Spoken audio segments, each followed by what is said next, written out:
ಸಚಿವ ಬಿ ನಾಗೇಂದ್ರ ರಾಜೀನಾಮೆಗೆ ಬಿಜೆಪಿ ಬಿಗಿಪಟ್ಟು ಹಿಡಿದಿದೆ. ಇನ್ನು ನಾಳೆ ವಿಧಾನಸೌಧಕ್ಕೆ ಮುತ್ತಿಗೆಯನ್ನ ಹಾಕ್ತೇವೆ ಅಂತ ವಿಪಕ್ಷ ನಾಯಕ ಆರ್ ಅಶೋಕ್ ಬೆಂಗಳೂರಲ್ಲಿ ಹೇಳಿಕೆಯನ್ನ ಕೊಟ್ಟಿದ್ದಾರೆ. ಈ ಒಂದು ವಿಚಾರಕ್ಕೆ ಸಂಬಂಧಪಟ್ಟ ಹಾಗೆ ಬೆಳಿಗ್ಗೆ 9:30ಕ್ಕೆ ಫ್ರೀಡಂ ಪಾರ್ಕ್ನಲ್ಲಿ ಪ್ರತಿಭಟನೆಗೆ ಮುಂದಾಗ್ತೀವಿ. ಪ್ರತಿಭಟನೆಯ ಬಳಿಕ ವಿಧಾನಸೌಧಕ್ಕೆ ಮುತ್ತಿಗೆಯನ್ನ ಹಾಕ್ತೇವೆ. 3 ತಂಡಗಳಾಗಿ ಮುತ್ತಿಗೆಯನ್ನ ಹಾಕೋಕೆ ಸಿದ್ಧತೆಯನ್ನ ಮಾಡಿಕೊಂಡಿದ್ದೇವೆ ಅಂತ ಆರ್ ಅಶೋಕ್ ಅವರು ಹೇಳಿಕೆಯನ್ನ ಕೊಟ್ಟಿದ್ದಾರೆ. ಇನ್ನು ನಾಳೆಯೂ ಕೂಡ ಸದನದಲ್ಲಿ ಇದೇ ವಿಚಾರವಾಗಿ ಹೋರಾಟವನ್ನು ಮಾಡ್ತೇವೆ. ವಿಧಾನಸೌಧದ ಒಳಗೂ ಹಾಗೂ ಹೊರಗೂ ಹೋರಾಟವನ್ನು ಮಾಡ್ತೇವೆ. ಕಾಂಗ್ರೆಸ್ ಸರ್ಕಾರ ತಪ್ಪುಗಳನ್ನು ಮಾಡಿ ಕಂಗಿಟ್ಟಿದೆ. ಕಾಂಗ್ರೆಸ್ ನಿಷ್ಠೆ ಪರಿಶಿಷ್ಟ ಸಮುದಾಯದ ಪರವೋ ಅಥವಾ ಲೂಟಿ ಮಾಡಿರ್ತಕ್ಕಂಥ ಸಚಿವ ಬಿ ನಾಗೇಂದ್ರ ಪರವೋ? ನಾಗೇಂದ್ರ ವಿರುದ್ಧ 34ಕ್ಕೂ ಹೆಚ್ಚು ಕೇಸ್ಗಳಿದೆ. ಎಸ್ಐಟಿಯ ಫೋರೆನ್ಸಿಕ್ ವರದಿ ಬಿಡುಗಡೆ ಮಾಡ್ತೀನಿ. ನೆಕ್ಕುಂಟಿ ನಾಗರಾಜ್ ನಾಗೇಂದ್ರ ಮಾತನಾಡಿರ್ತಕ್ಕಂಥ ಆಡಿಯೋ ಕೂಡ ಲಭ್ಯವಿದೆ ಅಂತ ಆರ್ ಅಶೋಕ್ ಅವರು ಒಂದು ದೊಡ್ಡ ಬಾಂಬ್ ಒಂದನ್ನು ಸಿಡಿಸಿದ್ದಾರೆ. ಈ ಒಂದು ಬಾಂಬ್ ಇದೀಗ ರಾಜ್ಯ ರಾಜಕೀಯದಲ್ಲಿ ಸಾಕಷ್ಟು ಸಂಚಲನವನ್ನ ಕೂಡ ಮೂಡಿಸಿರುವಂಥದ್ದು. ಅಟ್ ದ ಸೇಮ್ ಟೈಮ್ ವಿಧಾನಸೌಧದಲ್ಲಿ ನಾಳೆ ಮುತ್ತಿಗೆ ಹಾಕ್ತೀವಿ. 3 ತಂಡಗಳಾಗಿ ಈಗಾಗಲೇ ಸಿದ್ಧತೆಯನ್ನ ಮಾಡಿಕೊಂಡಿದ್ದೀವಿ ಅಂತ ಆರ್ ಅಶೋಕ್ ಅವರು ಇವತ್ತು ಬೆಂಗಳೂರಲ್ಲಿ ಮಾತನಾಡಿದ್ದಾರೆ. ಅವರ ಕ್ಯಾಬಿನೆಟ್ ಅಲ್ಲಿ ಕರಪ್ಷನ್ ಜಾಸ್ತಿ. ಕುಮಾರ್ ಅವರ ಕ್ಯಾಬಿನೆಟ್ ಅಲ್ಲಿ ಕರಪ್ಷನ್ ಜಾಸ್ತಿ.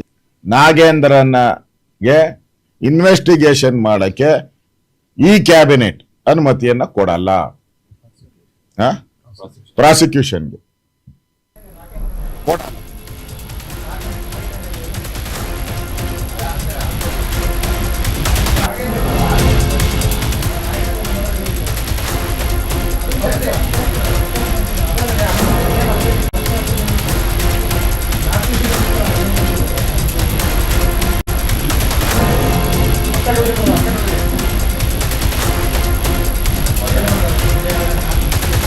ಡಿಕೆಶಿ ಸಂಪುಟದಲ್ಲಿ ಭ್ರಷ್ಟಾಚಾರ ಹೆಚ್ಚಾಗಿದೆ.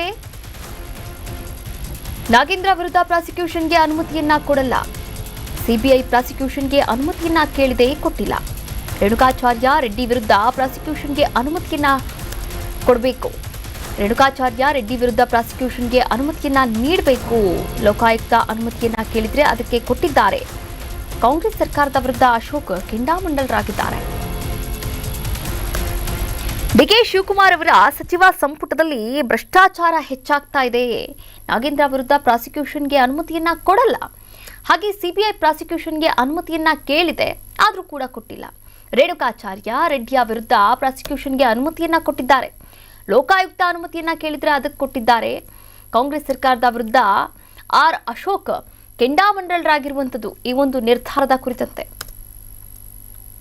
ಪ್ರಾಸಿಕ್ಯೂಷನ್ಗೆ ಕೊಡಲ್ಲ. ಇವಾಗ ಹೇಳ್ತೀನಿ, ಯಾಕಂದ್ರೆ ಇವರು ಇತಿಹಾಸ ಗೊತ್ತಿರೋದ್ರಿಂದ, ಈ ಕಾಂಗ್ರೆಸ್ಸಿನ ಇತಿಹಾಸ ಗೊತ್ತಿರೋದ್ರಿಂದ ನನಗೆ ಗೊತ್ತಿರೋ ಪ್ರಕಾರ 3 ಹೋಗಿದೆ. 3 ಪರ್ಮಿಷನ್ ಕೇಳಿದ್ದಾರೆ.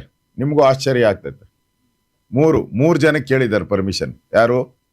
CBIನವರು ಅಲ್ಲ, ಲೋಕಾಯುಕ್ತ, CBI 3 ಜನಕ್ಕೆ ಪರ್ಮಿಷನ್ ಕೇಳಿದ್ದಾರೆ. 1 ನಾಗೇಂದ್ರ, 2 ಜನಾರ್ದನ್ ರೆಡ್ಡಿ, 3 ರೇಣುಕಾಚಾರ್ಯ. ಇಷ್ಟು ಜನದ ಪರ್ಮಿಷನ್ನ ಒಂದೇ ಇದರಲ್ಲಿ ಗವರ್ನರ್ ಇಂದ ಕ್ಯಾಬಿನೆಟ್ಗೆ ಬಂದಿದೆ ನೋಡಿ. ಗವರ್ನರ್ ಇಂದ ಕ್ಯಾಬಿನೆಟ್ಗೆ ಬಂದಿದೆ. ಅವ್ರದ್ದು ಬೇರೆ ಕೇಸು, ಡಿಸ್ಪ್ರಪೋರ್ಷನೇಟ್ ಕೇಸ್ ಅವ್ರದ್ದು. ನೋಡಿ, ಅವರಿಬ್ಬರಿಗೆ ಬೇಕಾದ್ರೆ ಕೊಟ್ಬಿಡ್ತಾರೆ, ನಾಗೇಂದ್ರಗೆ ಮಾತ್ರ ಕೊಡಲ್ಲ. ಅಲ್ಲಲ್ಲ, ಲೋಕಾಯುಕ್ತ ಕೊಡ್ತಾರೆ. ಒಂದ್ಸರಿ ಆದ್ಮೇಲೆ ಇದೆ ಅದಕ್ಕೆ. ಸರ್ಕಾರಿ ನೌಕರರ ತರ ಅವ್ರಿಗೆ ಇಷ್ಟು ವರ್ಷ ಅಂತ ಇರ್ತದೆ, ರಿಟೈರ್ಡ್ ಆದ್ಮೇಲೆ ಅಷ್ಟು ವರ್ಷದವರೆಗೂ ಎನ್ಕ್ವೈರಿ ಇದೆ. ಹಾಗಾಗಿ ಇವತ್ತು ಸರ್ಕಾರ ಒಂದು ರೀತಿ ಇಕ್ಕಟ್ಟಿನ ಪರಿಸ್ಥಿತಿಯಲ್ಲಿದೆ. ನಾವು ಇದನ್ನ ಇಲ್ಲಿಗೆ ಬಿಡಲ್ಲ. ನಾಳೆನೂ ಕೂಡ ವಿಧಾನಸೌಧ ಮುತ್ತಿಗೆ ಹಾಕುವಂತ ಕಾರ್ಯಕ್ರಮವನ್ನ ನಾವು ಮಾಡ್ತಾ ಇದ್ದೀವಿ. ನಾಳೆ ಬೆಳಗ್ಗೆ 9:30ಗೆ ಫ್ರೀಡಂ ಪಾರ್ಕಿಂದ ವಿಧಾನಸೌಧ ಮುತ್ತಿಗೆ ಹಾಕುವಂಥ ಕೆಲಸವನ್ನು ನಮ್ಮ BJP ಕಾರ್ಯಕರ್ತರು ಮಾಡ್ತಾರೆ. ನಾನು ಭಾಗವಹಿಸ್ತೀನಿ. ಸನ್ಮಾನ್ಯ ವಿಜಯೇಂದ್ರ ಅವರು ಅದರಲ್ಲಿ ಭಾಗವಹಿಸ್ತಾ ಇದ್ದಾರೆ. ನಾಳೆ 9:30ಗೆ ಪ್ರತಿಭಟನೆ ಫ್ರೀಡಂ ಪಾರ್ಕಿಂದ ಶುರು ಆಗ್ತದೆ. ಸರ್ಕಾರಕ್ಕೆ ಬಿಸಿ ಮುಟ್ಟಿಸುವಂಥ ದೃಷ್ಟಿಯಿಂದ ಮುಂದುವರಿಯುತ್ತೆ. ನಾನು ಈಗಾಗಲೇ ನಿನ್ನೆ ಕುಮಾರಸ್ವಾಮಿ ಅವರು, ಗೌರವಾನ್ವಿತ ಕುಮಾರಸ್ವಾಮಿ ಅವರು, ನಮ್ಮ ಕೇಂದ್ರದ NDA ಸಚಿವರು ಮತ್ತು JDSನ ರಾಜ್ಯದ ಅಧ್ಯಕ್ಷರು ಅವ್ರ ಜೊತೆನೂ ಸುದೀರ್ಘವಾದಂಥ ಮಾತುಕತೆ ಆಯಿತು.